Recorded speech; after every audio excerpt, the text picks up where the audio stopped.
Okay, in this unit we're going to be talking about ionic compounds, which are between a metal and a nonmetal, how they bond, how we write the formulas, and how we name them.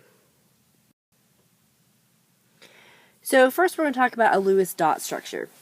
Now these are very simple, they're not difficult at all, and all it is that it indicates the number of valence electrons that an atom has. So remember that we know the valence number based on what group it is on the periodic table. So the halogens all have the same number of valence electrons, which is 7. The maximum number of electrons that you can have is 8. So you can't have more than that. And having full 8 electrons in that valence shell, so that very outer shell, is called having a complete octet.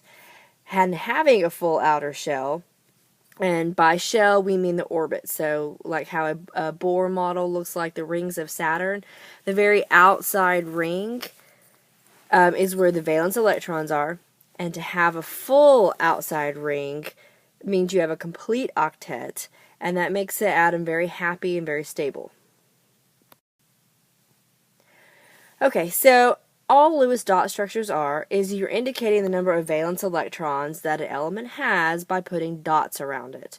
So aluminum, for example, so if you were to look at your periodic table right now, you would see that aluminum is in, not including the transition metals, but is in the third column on the periodic table. Therefore, it has 3 valence electrons. Neon is a noble gas. All the noble gases have a full octet, which means they have 8 electrons, which is why you see 8 electrons or 8 dots around that neon. Carbon has 4, fluorine has 7. Fluorine is very, very close to having 8. So it really, really wants another electron so that it can be nice. It wants to be just like neon right there. It wants to have 8. So it's going to be very reactive and going to try to take an electron from another atom if it can. So an ionic compound is formed between a metal and a nonmetal. And remember, we know metals are on the left side of that stair-step line on your periodic table, and nonmetals are on the right-hand side. So it's something from the left side bonded with something on the right side. So in order to become stable, and stable means that they're low energy, they're happy, they're not reactive, and they just simply don't have a lot of energy, metals will give away their valence electrons to the nonmetal.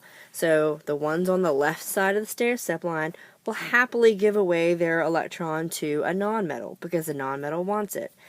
So in this picture, you can see sodium, for example. That red valence electron that's right here is spinning around that outer orbit, and that's not very stable for sodium. It is really far away from having 8 electrons in its outer. It would have to gain 7 electrons, which is just not going to happen. So the easiest thing for sodium to do is to get rid of that 1 valence electron and give it to chlorine. Chlorine, on the other hand, has 7 valence electrons. All it needs is 1 more electron, so it will happily take it from sodium. By doing that, sodium now has gotten rid of that 1 valence electron, and now look at its outer ring. It now has 8 outer rings, so now it's happy. It has a full octet. It's all about that valence shell, that very outside orbit.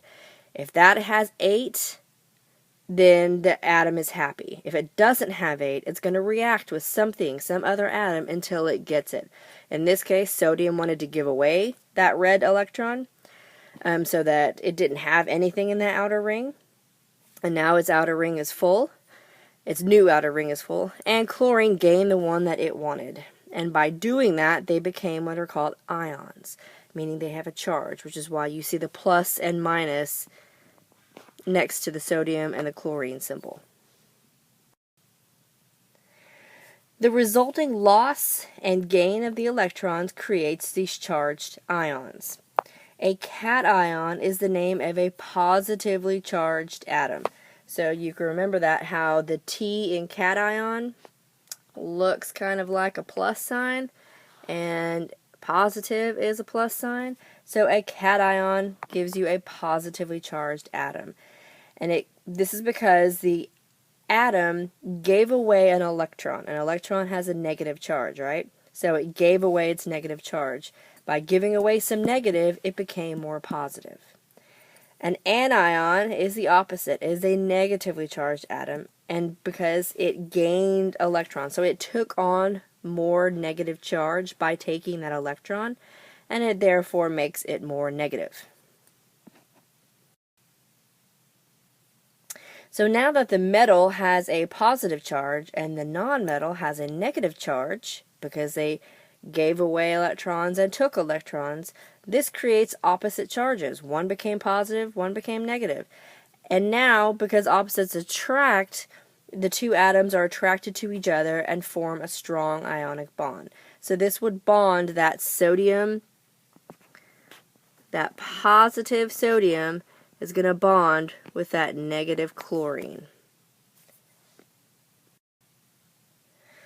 So this essentially is what an ionic compound is.